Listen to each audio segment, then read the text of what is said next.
তা'রুজুল মালাইকাতু ওয়ার-রূহু ইলাইহি ফি ইয়াউমিন কানা মিকদারুহু ৫০ alpha সানাহ।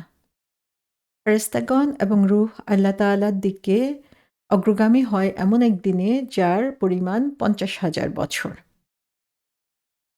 So এই ৩ টা আয়াতের পর আল্লাহ সুবহানাহু ওয়া তাআলা বলছেন যে তিনি এক আ উঁচু স্থানে সমাসীন হয়ে আছেন এবং সেই উঁচু স্থানের দিকে ফেরেশতাগণ এবং রূহ আল্লাহ তাআলার দিকে অগ্রগামী হয় এবং এই সময়টাকে বলা হচ্ছে ৫০,০০০ বছর।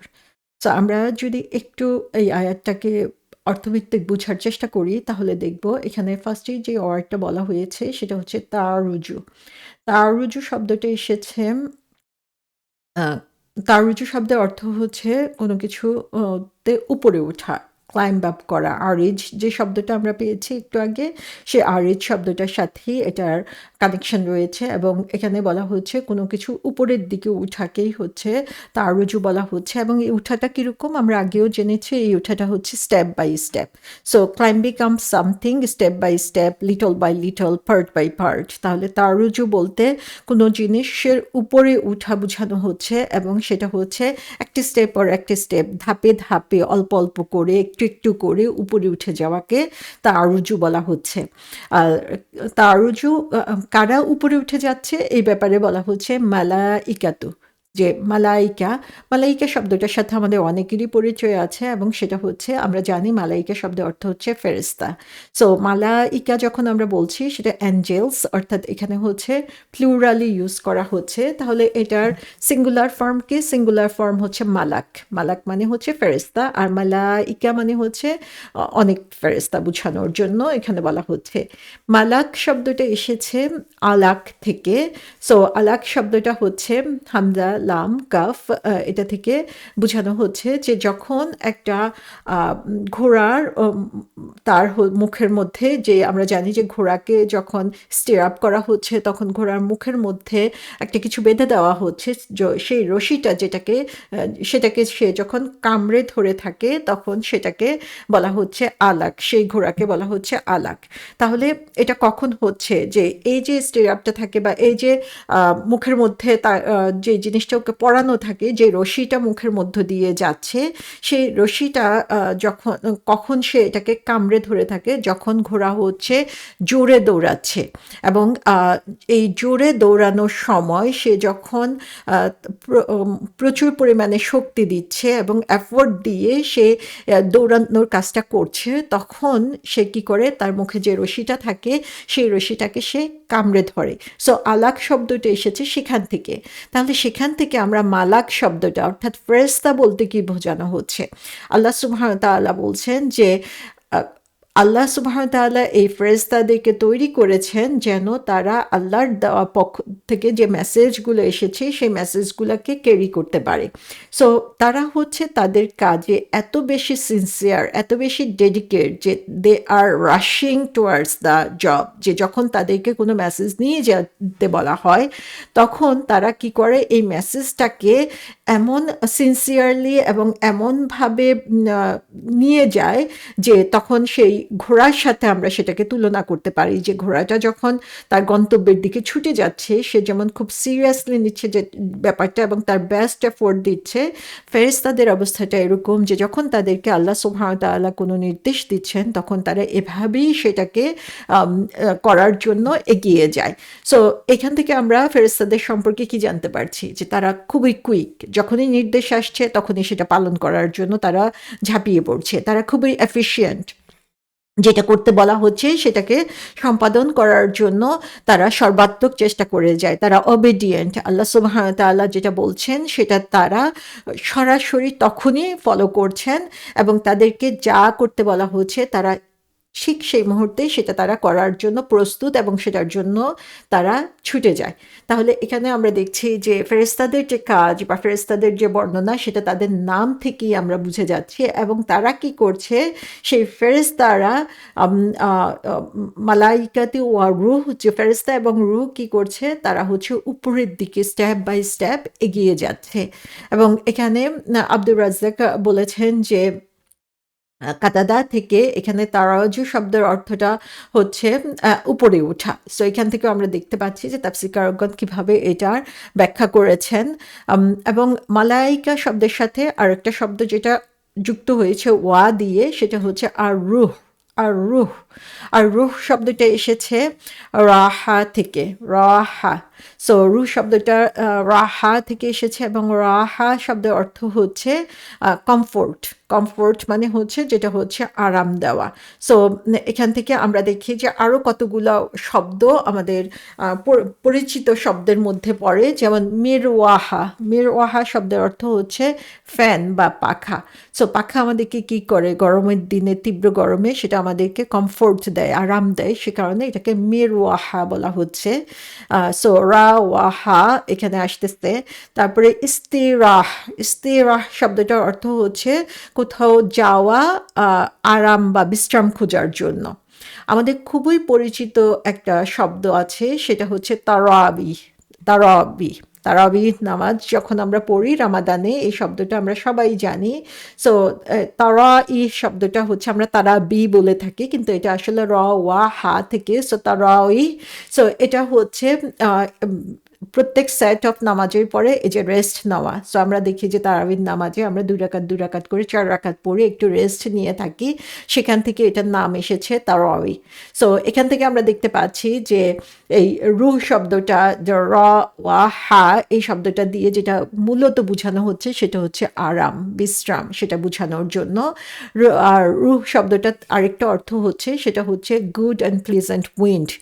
যখন প্রচণ্ড গরম থাকে, আমার ছোটকালের কথা মনে হয় যে যখন ফ্যান ছিল না, তখন গরমের মধ্যে দেখা যেত যে যেই জায়গাটা কিছুটা বাতাস আসছে, সেই বাতাসটা যে কি প্রশান্তির কথা মনে করিয়ে দিত, সেরকম জায়গা, যে গুড এবং প্লিজেন্ট উইন্ড, যেটা মানুষকে কমফোর্ট দেয়, যেটা মানুষকে আরাম দেয়, সে ধরনের বাতাসকে বোঝানোর জন্য রুহ বলা হচ্ছে। সো এখান থেকে আমরা দেখতে পাচ্ছি রুহ শব্দটার অর্থ কি। রুহ শব্দটার অর্থ হচ্ছে যা হচ্ছে কমফোর্ট নিয়ে আসে, আরাম নিয়ে আসে, তাকে রুহ বলা হচ্ছে। এবং আমাদের যে সোল বা আমাদের যে আত্মাটা রয়েছে, সেটাকেও রুহ বলা হয়ে থাকে, কারণ এটা আমাদের শরীরের জন্য কমফোর্ট বা আরাম নিয়ে আসে। যখন আমাদের মৃত্যু হয়, তখন কি হচ্ছে, এই সোলটা আমাদের বডিকে ছেড়ে চলে যাচ্ছে। তখন কি হচ্ছে, আমাদের বডিটার মধ্যে একটা চেঞ্জ আসছে। যেই রুহটা এতদিন আমাদের ভিতরে ছিল, সেটা আমাদেরকে প্রশান্তি দিয়েছে, যখন এটা বের হয়ে গেল, তখন আমাদের সারা শরীরটা হচ্ছে কি শক্ত হয়ে যাচ্ছে। সো যখন আমাদের বডিতে রুহটা থাকছে, আমাদের সোলটা থাকছে, তখন দেখা যাচ্ছে আমাদের শরীরটা হচ্ছে কমফোর্টেবল থাকছে, রিল্যাক্স থাকছে। সো এখান থেকেও রুহ শব্দটা আমরা বুঝতে পারি। কোরআনে আমরা দেখি যে আল্লাহ সুবহানাহু ওয়া তাআলা রুহ শব্দটা ইউজ করেছেন ফেরেশতাদের জন্য। ফেরেশতাদের মধ্যে স্পেশালি এটা রেফার করা হচ্ছে জিবরাইল আলাইহিস সালামকে। সো জিবরাইল আলাইহিস সালামের একটা বড় একটা টাইটেল বা উপাধি হচ্ছে আর রুহ। আর রুহ বলতে সাধারণত কোরআনে জিবরাইল আলাইহিস সালামকেই বোঝানো হয়ে থাকে। সো জিবরাইল আলাইহিসসালামকে কেন রূহ বলা হচ্ছে? এ ব্যাপারে বলা হচ্ছে যে জিবরাইল আলাইহিসসালামের মূল কাজ কি ছিল? তার কাজ ছিল আল্লাহর কাছ থেকে রিভেলিয়েশনকে বা আল্লাহর যে আসমানি কিতাবগুলো ছিল, সে আসমানি কিতাবকে মানুষের কাছে বা রাসূল সাল্লাল্লাহু আলাইহি ইসলামদের কাছে, রাসূল সাল্লাল্লাহু আলাইহি ইসলামের কাছে নিয়ে আসার যে কাজটা ছিল, সেটা ছিল জিবরাইল আলাইহিসসালামের। এবং এই রিভেলিয়েশনের কাজ কি? এই রিভেলিয়েশনের কাজ হচ্ছে মানুষকে গাইড করা সত্যের পথে। এবং এই যে সত্য, এই সত্যটাকে যখন কেউ মেনে নেয়, তখনই সে শান্তি পাবে, তখনই সে আরাম পাবে, এবং তার মধ্যে পিস এবং ট্রাঙ্কুইলিটি আসবে, তার মধ্যে সাকিনা আসবে, তার অন্তর প্রশান্ত হয়ে যাবে। তো জিবরাইল আলাইহিস সালাম যেহেতু এই রিভেলিয়েশনকে নিয়ে আসতেন, সে কারণেই তাকে আর রূহ বলা হচ্ছে। এবং এখানে আমরা দেখি যে ফার্স্টে বলা হচ্ছে আল মালাইকাতু ওয়ার রূহ। তাহলে মালাইকা ইন জেনারেল সমস্ত ফেরেশতার কথা বলা হচ্ছে। তারপরে রূহ, জিবরাইল আলাইহিস সালাম নিজেই একজন ফেরেশতা, তিনি অলরেডি মালাইকার মধ্যে অন্তর্ভুক্ত আছেন, কিন্তু তাকে আবার স্পেশালি এখানে উল্লেখ করা হয়েছে। সো এটাকে আরবিকে খুব স্পেশাল একটা টার্ম দেওয়া হয়ে থাকে, এবং তার অর্থ হচ্ছে বোঝানো হয় যে যে স্পেসিফিক জিনিসটাকে জেনারেল জিনিসের উপরে স্থান দেওয়া। সো এখানে এর মাধ্যমে আমরা দেখি যে যদিও রূহ বলতে জিবরাইল আলাইহিস সালামকে বোঝানো হচ্ছে এবং তিনি অলরেডি মালাইকা বলতে এটাকে বোঝানো হয়ে গিয়েছে। কিন্তু তারপরও তাকে স্পেশাল ফোকাস দেওয়া হয়েছে। তার গুরুত্বটা আমাদের সামনে তুলে ধরা হয়েছে যাতে আমরা জিবরাইল আলাইহিস সালাম যেই সম্মানিত কাজটা করছে, সেই সম্মানিত কাজটা সম্মানও আমরা দিতে পারি।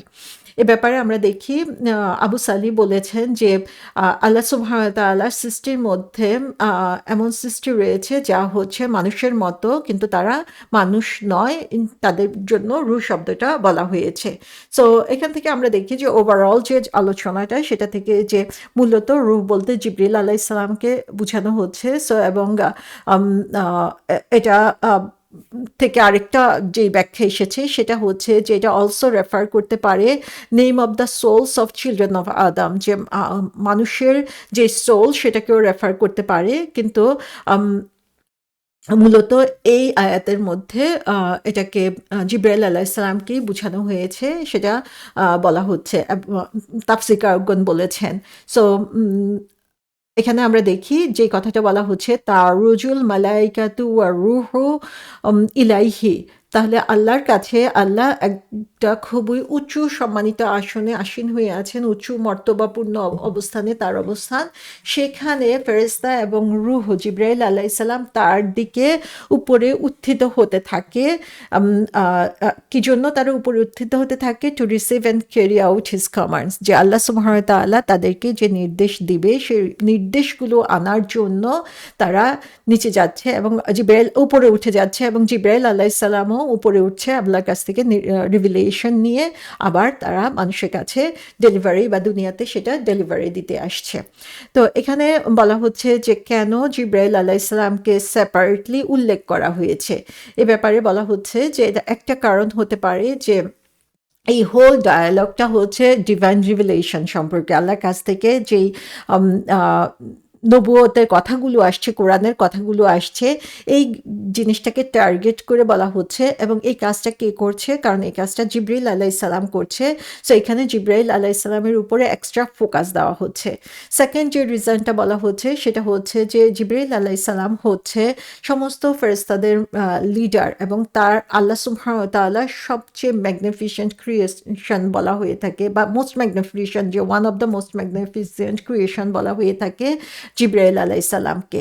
তো আমরা জানি সহিহ বুখারীতে একটা হাদিসে রয়েছে যেখানে রাসূল সাল্লাল্লাহু আলাইহি সাল্লাম বলেছেন যে তিনি জিবরাইল আলাইহিস সালামকে 2 বার তার অরিজিনাল ফর্মে দেখেছেন এবং তিনি বলেছেন যে জিবরাইল আলাইহিস সালাম যখন তার সামনে উপস্থিত হয়েছিলেন পুরো হরিজন ধরে, অর্থাৎ তার সামনে পুরো এরিয়া ধরে জিবরাইল আলাইহিস সালাম অবস্থান করছিলেন। তার পা ছিল মাটিতে, তার মাথা ছিল হচ্ছে আকাশে, তার 600টা পাখা ছিল এবং তিনি শুধুমাত্র তার 2টা পাখাকে ওপেন করেছিলেন, 2টা পাখাকে ছড়িয়ে দিয়েছিলেন এবং সেটাই এত প্রশস্ত এবং এত বিরাট ছিল যে পূর্ব থেকে পশ্চিম পর্যন্ত সমস্ত কিছু সেটাকে সেই 2 পাখাই কাভার করেছিল।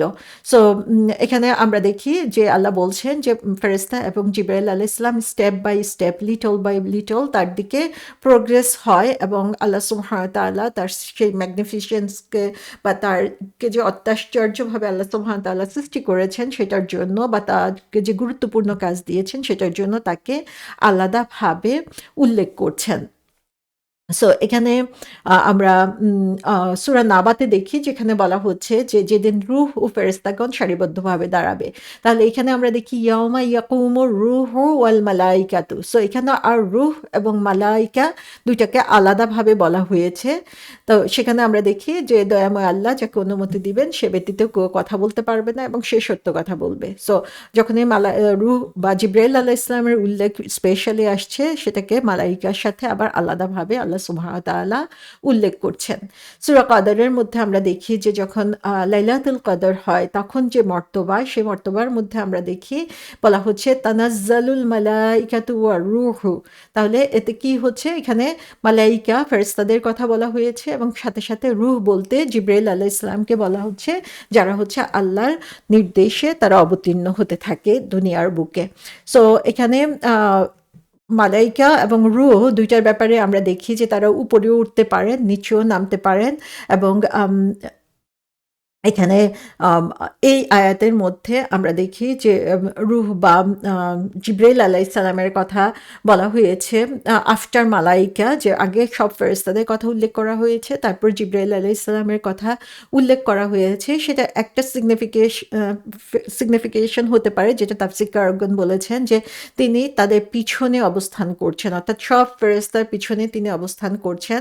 যেটা আমরা দেখি যে রাসূল সাল্লাল্লাহু আলাইহি সাল্লাম যখন কোথাও ট্রাভেল করতেন, সফরে বের হতেন, তিনি গ্রুপের শেষের দিকে থাকতেন, সামনের দিকে না থেকে। সো শেষের দিকে থাকার কারণ হচ্ছে যে তিনি সামনে থেকে সবার সামনে নিজেকে খুব বড় করে তুলবেন, সেটা তিনি চাইতেন না। বরং তিনি পিছনে থেকে তাদের লুক আফটার করতেন, তারা সবাই ঠিক আছে কিনা, এবং যারা পিছনের দিকে সাধারণত দেখা যেত যে দুর্বলরা থাকতো, তাদের প্রতিও একটা চোখ রাখতেন। সো আল্লাহ সুবহানাহু ওয়া তাআলা বলছেন যে অন জাজমেন্ট ডে আল্লাহ জিবরিল আলাইহিস সালাম যখন লিড করছে, জিবরিল আলাইহিস সালামের কথা যখন বলছেন, তখন তিনি হচ্ছেন ফেরেশতাদের লিডার হিসাবে। সূরা নাবাতে আমরা যেটা দেখেছি যে রূহ শব্দটা আগে এসেছে, কারণ তিনি তখন লিডিং পজিশনে আছেন এবং তখন তিনি সবার সামনে অবস্থান করবেন। এ কারণে আমরা দেখি যে রাসূল সাল্লাল্লাহু আলাইহি সাল্লাম যখন নামাজ পড়াতেন, যখন তিনি ইমাম, তখন তিনি হচ্ছেন সবার সামনে দাঁড়াতেন এবং on the day of judgment তিনিও সবার সামনে দাঁড়িয়ে তার উম্মতকে রিপ্রেজেন্ট করবেন। সো অবস্থা অনুযায়ী এবং কাজ অনুযায়ী আমরা দেখি যে তাদের অবস্থান চেঞ্জ হয়ে থাকে। সো জিবরাইল আলাইহিস সালাম সম্পর্কে এখানে কিছু ইম্পর্টেন্ট কথা, সেটা হচ্ছে যে বলা হয়ে থাকে যে জিবরাইল আলাইহিস সালাম হচ্ছেন প্রথম সৃষ্টি আল্লাহ সুবহানাহু ওয়া তাআলার, এবং তাকেই আল্লাহ সুবহানাহু ওয়া তাআলা সৃষ্টি করেছেন জান্নাত এবং জাহান্নাম সৃষ্টি করারও অনেক আগে। তার অনেকগুলো নাম রয়েছে, তার মধ্যে রুহুল কুদুস হচ্ছে, রুহুল আমিন হচ্ছে উল্লেখযোগ্য। তার কে প্রথম যখন সৃষ্টি করা হয়েছে, তিনি প্রথম যেই কথা বলেছেন সেটা হচ্ছে লা হাওলা ওয়ালা কুওয়াতা ইল্লা বিল্লাহ, এবং জিবরিল আলাইহিস সালাম মানুষের ফর্ম নিয়েও দুনিয়াতে এসেছেন এবং আসতে পারেন। একটা হাদিসে এসেছে, আবু দাউদ শরীফে এসেছে, যেখানে বলা হচ্ছে যে রাসূল সাল্লাল্লাহু আলাইহি সাল্লামের কাছে যেভাবে রিভেলেশন এসেছে সেটার যেই ইন্টেন্সিটি, সেটা বোঝানোর জন্য যে যখন এই রিভেলেশন আসতো রাসূল সাল্লাল্লাহু আলাইহি সাল্লামের কাছে, তখন এমন একটা সাউন্ড হতো, সেই সাউন্ডটার কারণে দেখা যেত যে সমস্ত ফেরেশতারা ফেইন্ট হয়ে যেত, বেহুশ হয়ে যেত। যখন তাদের হুঁশ ফিরে আসতো, তখন জিবরাইল আলাইহিস সালামকে তার জিজ্ঞাসা করতো এটা কিসের আওয়াজ ছিল, এবং জিবরাইল আলাইহিস সালাম বলতেন হক।